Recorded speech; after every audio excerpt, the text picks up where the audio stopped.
Bienvenue sur Africa 24 dans cette nouvelle édition du Morning News. Voici les titres de l'actualité.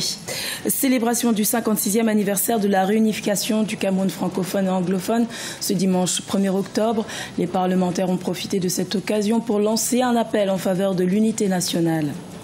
Après 3 mois de vacances, les élèves de la République du Congo retournent sur les bancs de l'école dès ce lundi 2 octobre. Une rentrée scolaire marquée par un contexte socio-économique difficile et par des revendications des syndicats d'enseignants. Et à la découverte du livre Le CNDP, la transition et moi de Koutoubou Moustapha Sano, l'ancien ministre guinéen, y relate les périodes les plus mouvementées de l'histoire récente de son pays. Le Cameroun a célébré ce dimanche 1er octobre le 56e anniversaire de la réunification de sa partie francophone et anglophone. Les parlementaires étaient réunis à Yaoundé à cette occasion pour signifier au peuple camerounais la symbolique du vivre ensemble et de l'unité nationale. Reportage de notre correspondante Viviane Bauken. Tous ces sénateurs et députés de la nation réunis ce 1er octobre 2017 à la place de la réunification à Yaoundé sont venus commémorer le vivre ensemble du peuple camerounais. D'une seule voix, ils célèbrent 56 ans d'unité nationale. Une réunification qui, selon ces derniers, restera pérenne dans le cœur des Camerounais. Les élus de la nation ont profité de ce rassemblement pour condamner les actes de violence observés dans le pays en raison d'une prétendue sécession. Les deux chambres du Parlement souhaitent rappeler à l'ensemble de la conscience collective de notre pays qu'elle souhaite que cette union reste éternelle. C'est évident que l'actualité nous appelle à une nouvelle prise de conscience. L'actualité n'est pas celle des années précédentes. Avec les mouvements que nous voyons ces dernières semaines et qui se poursuivent encore, nous souhaitons rappeler que nous souhaitons être tous ensemble. Tous les Camerounais ensemble et pour toujours. Toujours en marge de la commémoration de la réunification du Cameroun et compte tenu du climat politique et social qui prévaut dans le pays, le Rassemblement démocratique du peuple camerounais parti au pouvoir a tenu lui aussi à célébrer le vivre ensemble. Les Camerounais sont perspicaces, ils sont lucides, ils sont responsables. Ce sont de grands patriotes. Ils disent non à ces velléités de déstabilisation, à ces velléités de contestation, à ces velléités de division. Rappelons que ces différents rassemblements d'appel à l'unité nationale observés ce 1er octobre 2017 dans la ville de Yaoundé viennent répondre aux multiples thèses sécessionnistes qui essaiment dans les 2 régions anglophones du pays. Le Burundi se retrouve avec 2 mécanismes suite à des résolutions votées le 29 septembre par le Conseil des droits de l'homme de l'ONU. Celui-ci a renouvelé le mandat de la commission d'enquête indépendante sur le Burundi et a également voté la création d'une autre commission d'experts, une situation inédite que nous explique Patricia Solange-Dubois.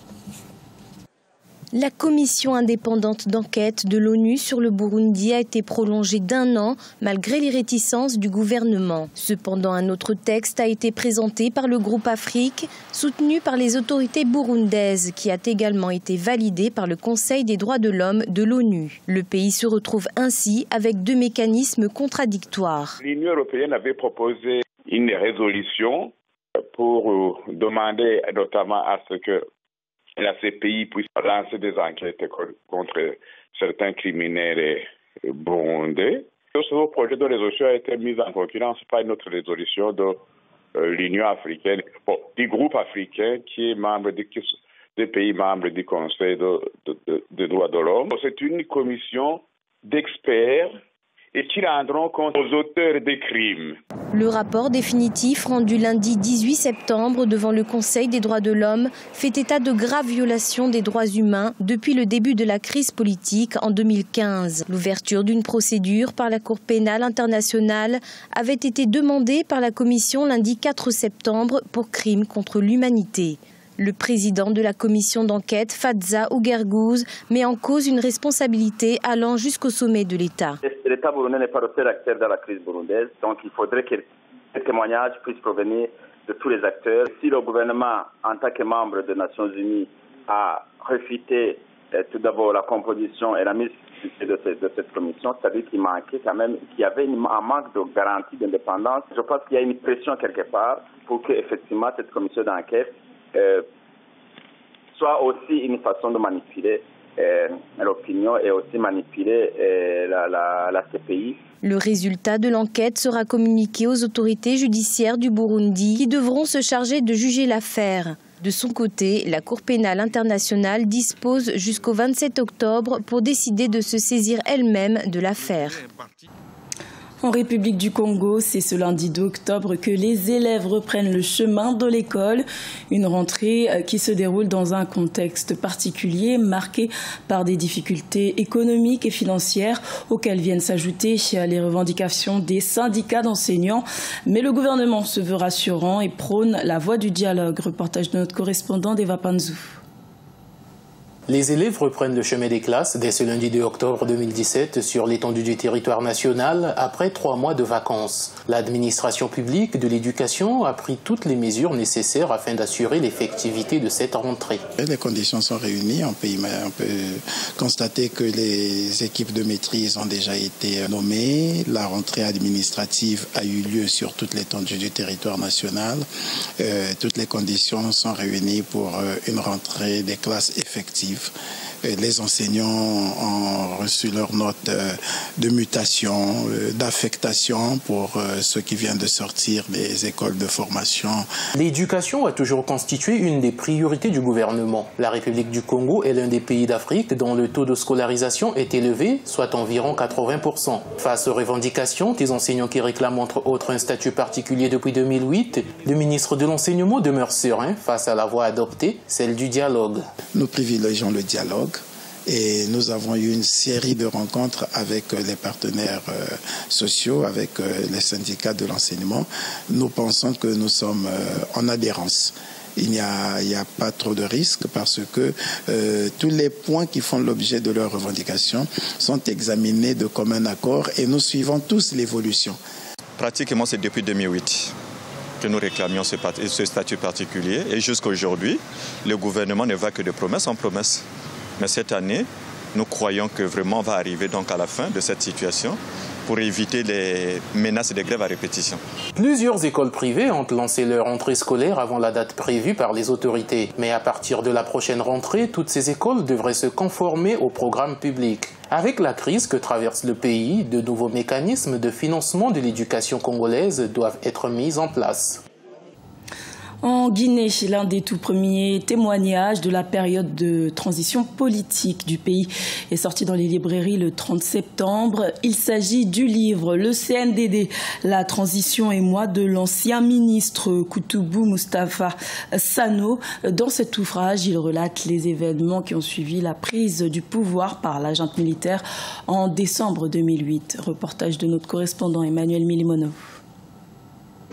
C'est un témoignage qui lève le voile sur la période la plus agitée de l'histoire politique guinéenne des 2 dernières décennies. Le CNDD, la transition et moi est un livre de 190 pages qui revient en détail sur les moments qui ont marqué la prise du pouvoir par la junte militaire en 2008 et la transition qui a abouti à des élections démocratiques en 2010. Son auteur fait partie des acteurs clés de cette période. Il décide de retracer dans ses livres son rôle dans ce parcours. Le livre va les permettre de mieux comprendre comment les choses se sont déroulées, comment elles se sont passées, et qui a fait quoi, et qu'est-ce qu'il faut faire aujourd'hui pour éviter à la nation ces événements douloureux. Ce livre est comme un carnet des temps forts vécu par son auteur au temps du CNDD, Conseil national pour la démocratie et le développement, jusqu'à l'aboutissement à des élections en 2010. Paru aux éditions de l'Harmattan, il constitue le premier tome d'une série de témoignages que son auteur compte faire au profit de ceux qui n'ont pas vécu de près la gestion du pouvoir par la junte militaire dirigée par le président Moussa Dadis Camara et le général Sekouba Konaté. Il a relaté des épisodes extrêmement poignants de la transition et de l'époque du CNDD. Je trouve qu'il est essentiel que les Guinéens s'en saisissent, qu'ils comprennent des réalités pour éviter les mauvaises interprétations. Une bonne partie de cette période tumultueuse se retrouve ici dans ce document. Le CNDD, la transition et moi vient ainsi constituer l'un des tout premiers témoignages d'un acteur clé sur les moments de gloire, mais aussi les moments sombres de la transition de 2010. Son auteur, actuel conseiller diplomatique du président Alpha Condé, est à sa 25e expérience. Koutoubou Moustapha Sano a en effet écrit de nombreux ouvrages en anglais et en arabe. Ce journal a été réalisé par l'ensemble de la rédaction. Merci de votre fidélité. Retrouvez dans un instant une nouvelle édition de l'information sur Africa 24.